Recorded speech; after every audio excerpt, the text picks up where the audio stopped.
Bismillahirrahmanirrahim. Assalamualaikum warahmatullahi wabarakatuh.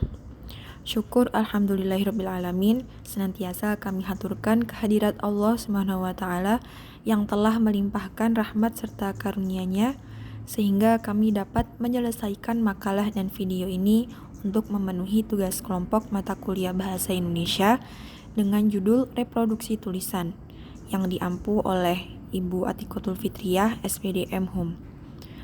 Tak lupa sholawat serta salam semoga selalu tercurahkan kepada Nabi besar Muhammad SAW yang telah membawa kita dari zaman gelap gulita menuju zaman yang terang benderang seperti saat ini. Sebelum kami masuk ke pembahasan lebih lanjut, izinkan kami untuk memperkenalkan diri terlebih dahulu. Yang pertama, saya sendiri, Yustiti Angelia dengan NIM 051. Selanjutnya ada Widya Permatasari dengan NIM 049, dan yang terakhir ada Muhammad Zain Faiz Anur dengan NIM 055. Pada presentasi kali ini terdapat beberapa subbab, di antaranya yang pertama, pengertian reproduksi tulisan, yang kedua, jenis-jenis reproduksi tulisan, yang ketiga, cara menyusun, dan yang keempat, yaitu kesimpulan. Materi pertama akan disampaikan oleh Zayan. Kepadanya dipersilahkan. Pengertian reproduksi tulisan. Yang pertama, reproduksi sama dengan dia bisa pengembiakan, tiruan, dan hasil ulang. Yang kedua, tulisan. Tulisan sama dengan bisa hasil menulis atau suatu karangan. Reproduksi tulisan dapat diartikan memunculkan kembali gagasan dari suatu teks secara sederhana dengan menggunakan bahasa sendiri.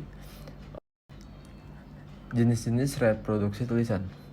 Yang pertama, ringkasan. Penyajian karangan atau peristiwa yang panjang dalam bentuk yang singkat dan efektif. Ringkasan itu bisa meringkas atau mempersingkat suatu bab, artikel, atau buku. Kata precis berarti memotong atau memangkas. Dalam meringkas, keindahan gaya bahasa, ilustrasi, serta penjelasan yang terperinci dihilangkan sehingga menjadi sari tulisan tanpa hiasan. Meskipun demikian, penulisan harus tetap mempertahankan urutan gagasan pikiran penulis aslinya. Ringkasan, tahap penyusun ringkasan. Yang pertama, garis bawahi pikiran utama dan pernyataan penting. Yang kedua, berilah tanda garis vertikal di garis kanan. Yang ketiga, berilah tanda bintang atau asterik untuk yang paling penting. Nomor 4, nomori secara berurutan. Yang kelima, beri tanda lingkaran pada kata-kata kunci. Hal-hal penting dalam membuat ringkasan. Yang pertama, gunakan kalimat tunggal. Kedua, gunakan kalimat penulis asli seperlunya saja. Ketiga, hilangkan keterangan untuk menjelaskan gagasan utama. Yang keempat, jangan masukkan gagasan argumen peringkas. Yang kelima, buanglah contoh dan penjelasan. Ubah dialog jadi kalimat tidak langsung. Jenis-jenis reproduksi tulisan. Yang kedua, ikhtisar. Ringkasan atau singkatan berupa penyederhanaan yang tak menyimpang dari pokok maksudnya. Ikhtisar berarti pemandangan secara ringkas dengan mengambil bagian yang penting-penting saja tanpa harus terikat pada struktur wacana yang diikhtisarkan. Tahap menyusun ikhtisar. Yang pertama, menetapkan gagasan yang dibutuhkan. Yang kedua, membaca dengan cermat relevansi gagasan yang diperlukan. Yang ketiga, mencatat gagasan yang penting dengan kata-kata sendiri. Yang keempat, menyusun kerangka tulisan. Yang kelima, mengecek kembali tulisan asli. Yang keenam, mengoreksi kesalahan. Ciri-ciri ikhtisar: tidak mempertahankan urutan ide pokok, bebas mengkombinasikan kata-kata asal, tidak menyimpang dari inti, dan tujuannya adalah untuk mengambil inti vari suatu wacana. Jenis-jenis reproduksi tulisan. Abstrak. Nomor 3, bentuk penyajian singkat sebuah laporan atau dokumen yang ditulis secara teknis, teliti, tanpa kritik atau penafsiran penulis abstrak. Abstrak biasanya ditemui di karya tulis ilmiah seperti artikel, jurnal, skripsi, tesis dan disertasi penempatan abstrak. Biasanya dicantumkan teratas atau terdepan sebelum bab latar belakang atau pendahuluan. Abstrak berisi pokok masalah, tujuan, metode, data, dan kesimpulan dalam bentuk paragraf. Abstrak, unsur-unsurnya, latar belakang masalah penelitian harus dibuat di awal penulisan abstrak. Yang kedua, metodologi yang digunakan dalam penelitian, 3 hasil penelitian. Keempat, kata kunci abstrak minimal 3 kata. Jenis abstrak informatif, dibuat secara sesempurna mungkin tapi tidak mengubah makna dari artikel aslinya sehingga abstrak ini lebih panjang. Yang kedua, abstrak deskriptif, hanya berisi pernyataan umum tanpa disertai informasi terperinci mengenai hasil tujuan serta data kuantitatif. Ya, selanjutnya tahap menyusun. Yang pertama, menyampaikan isu yang butuh penelitian. Yang kedua, menulis tujuan penelitian dengan jelas. Yang ketiga, menyertakan penjelasan singkat. Yang keempat, menyertakan temuan tematik. Yang kelima, mengakhiri dengan manfaat dari penelitian tersebut. Hal-hal pentingnya abstrak. Yang pertama, penulis tidak diperkenankan mencantumkan referensi. Yang kedua, tidak mengungkap hal yang tidak dibicarakan dalam sumber referensi. Yang ketiga, abstrak biasanya disandingkan dengan penyebutan kata kunci yang berkaitan dengan esensi tulisan. Materi selanjutnya akan disampaikan oleh Widya. Kepadanya dipersilahkan. Jenis reproduksi tulisan selanjutnya yaitu sinopsis. Menurut Molino pada tahun 1988, sinopsis adalah karangan ilmiah yang biasanya diterbitkan bersama-sama dengan karangan asli. Yang menjadi dasar sinopsis itu adalah ringkasan dan abstrak. Sinopsis merupakan ringkasan dan atau ikhtisar yang pada umumnya diterapkan untuk karangan naratif, baik fiksi maupun non-fiksi. Sering ditemukan sinopsis film, sinopsis novel, dan sinopsis drama pada media massa. Tujuan akhir dari membuat sinopsis adalah sebagai suatu usaha, bagaimana cara meningkatkan minat baca dalam membaca buku, karena dengan begitu dapat meningkatkan pengetahuan mereka.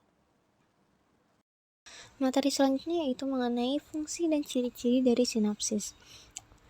Fungsi dari sinopsis antara lain memberikan informasi singkat atau gambaran isi cerita dari buku tersebut, memberikan gambaran yang sederhana dan jelas tentang urutan atau kronologi cerita dalam naskah atau buku, sebagai prolog atau epilog dari suatu karya tulis naskah yang akan dipentaskan, dan yang terakhir sebagai draft panduan bagi pemain atau aktor untuk berimprovisasi.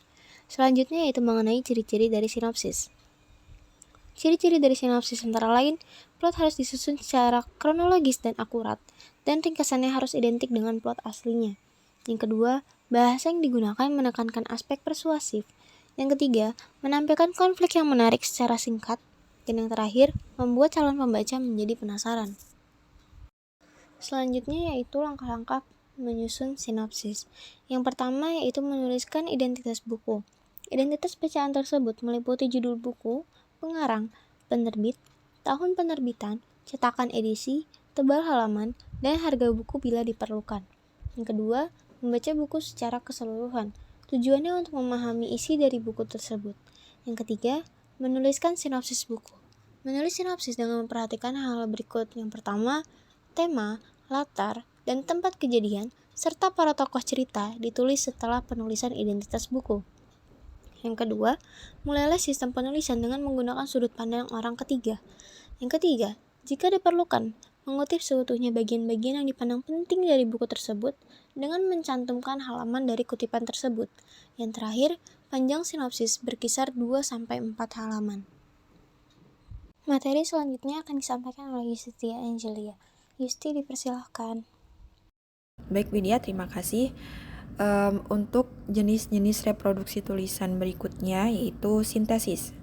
Sintesis adalah kegiatan merangkum berbagai pengertian atau pendapat dari 2 atau banyak pernyataan untuk dihasilkan tulisan yang baru yang sesuai dengan kebutuhan penulis. Sintesis ini melibatkan kegiatan menganalisis perbedaan, pertentangan, persamaan, klasifikasi, dan divisi dari beberapa sumber bacaan. Dengan demikian, sintesis merupakan simpulan atas pemahamannya terhadap beberapa bacaan.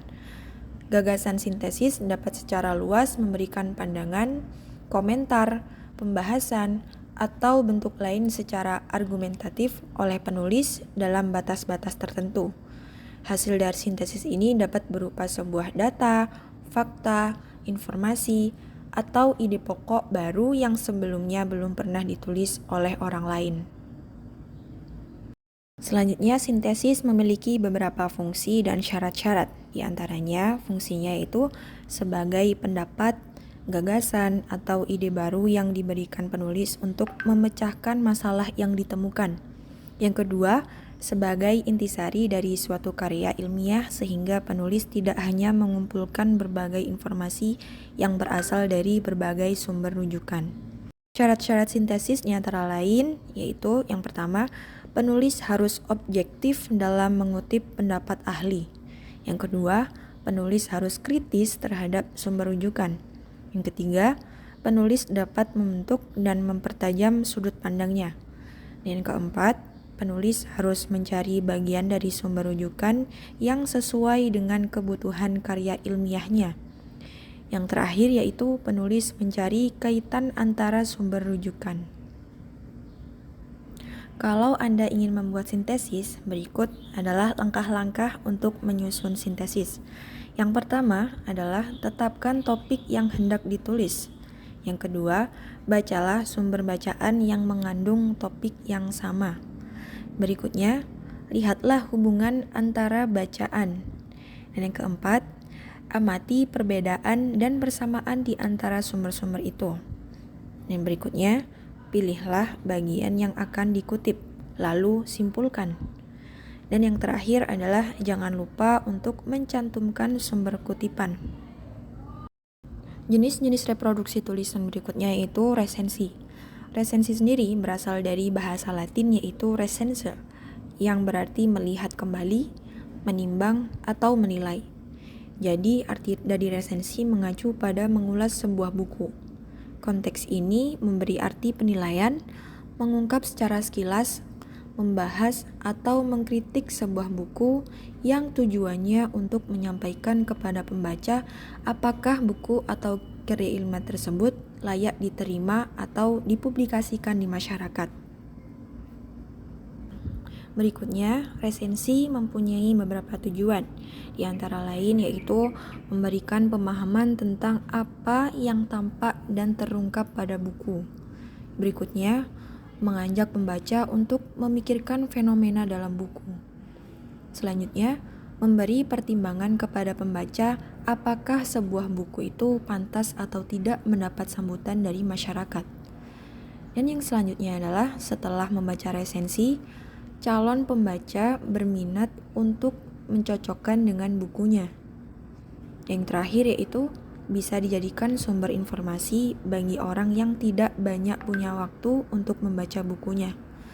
Sebagai tambahan, tujuan resensi adalah sebagai pengantar dan pemandu bagi pembaca atau khalayak yang menikmati suatu karya secara lebih ringkas dan memberi pertimbangan pemahaman keunggulan dan kelemahan suatu karya, dan memberikan tanggapan atas isi buku sebagai informasi kepada calon pembacanya.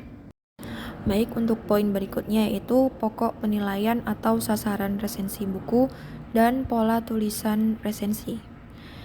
Yang pertama, pokok penilaian atau sasaran resensi buku yaitu latar belakang.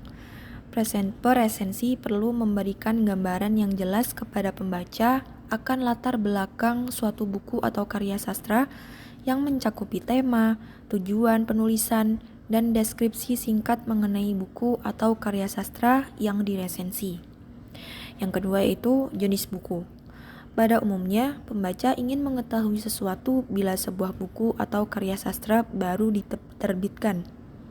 Peresensi perlu menunjukkan buku atau karya sastra baru tersebut masuk golongan buku atau karya sastra yang ada berdasarkan klasifikasi bidang itu. Yang berikutnya yaitu keunggulan buku. Faktor lain yang dapat digunakan untuk memberikan evaluasi adalah segi yang menarik dari buku atau karya sastra yang diresensi. Hal yang perlu diperhatikan untuk melihat keunggulan buku, yang pertama adalah segi organisasi isi. Kedua yaitu teknik penyajian, pencetakan, penjilidan, dan layout. Kesalahan dalam pencetakan dapat merusak struktur, isi, dan kecantikan buku atau karya sastra. Presensi buku harus dapat menunjukkan keunggulan dan kelemahan buku atau karya sastra secara jujur dan objektif. Dan yang terakhir adalah nilai buku. Tugas pokok presensi adalah memberikan sugesti kepada para pembaca apakah sebuah buku atau karya sastra layak dibaca atau tidak. Keempat sasaran penyajian yaitu organisasi, isi, bahasa, dan teknik penyajian tidak dapat diterapkan secara mekanis. Nilai dari sebuah buku akan lebih kelihatan jika dibandingkan dengan buku-buku lain yang sejenis, baik yang ditulis oleh pengarang yang sama ataupun oleh pengarang yang berbeda. Baiklah, itulah materi yang telah saya sampaikan. Untuk kesimpulan seluruhnya akan disampaikan oleh Widya. Kepadanya dipersilahkan. Kesimpulan dari materi reproduksi tulisan menurut kelompok kami yaitu reproduksi tulisan terdiri dari banyak jenis, di antaranya yaitu ringkasan, ikhtisar, abstrak, sinopsis, sintesis, dan resensi. Ringkasan artinya memangkas sebuah tulisan menjadi sebuah bacaan yang terdiri dari intisari tulisan tersebut dengan mempertahankan pendapat dan struktur dari sang penulis asli. Ikhtisar adalah penulisan gagasan pokok dari suatu masalah atau tulisan yang disampaikan dengan bahasa sendiri dan tetap tidak menambahkan hal baru. Abstrak adalah tulisan yang terletak di awal sebuah karya tulis yang bertujuan untuk menginformasikan pembaca mengenai garis besar topik yang dibicarakan dalam karya tulis tersebut. Sinopsis yaitu bentuk ringkasan dari suatu buku yang bertujuan untuk menarik orang lain agar membaca atau membeli buku tersebut. Sintesis yaitu ringkasan dari beberapa pendapat yang diambil dan kemudian dihubungkan untuk menjadi sebuah pendapat yang baru. Yang terakhir yaitu resensi, ulasan dari sebuah karya tulis berupa buku untuk dinilai kelebihan dan kekurangannya kepada publik. Cara penyusunan jenis-jenis reproduksi tulisan tergantung pada apa yang ingin diringkas dan tujuan peringkasan tersebut. Oke, mungkin cukup sekian video presentasi kali ini. Kami dari kelompok 12 mengucapkan banyak terima kasih bagi kalian yang sudah menonton, dan kurang lebihnya mohon maaf apabila terdapat kesalahan kata atau ucapan, dan semoga apa yang telah kami sampaikan bisa memberikan manfaat bagi kita semua. Saya akhiri, wassalamualaikum warahmatullahi wabarakatuh. Terima kasih dan sampai jumpa.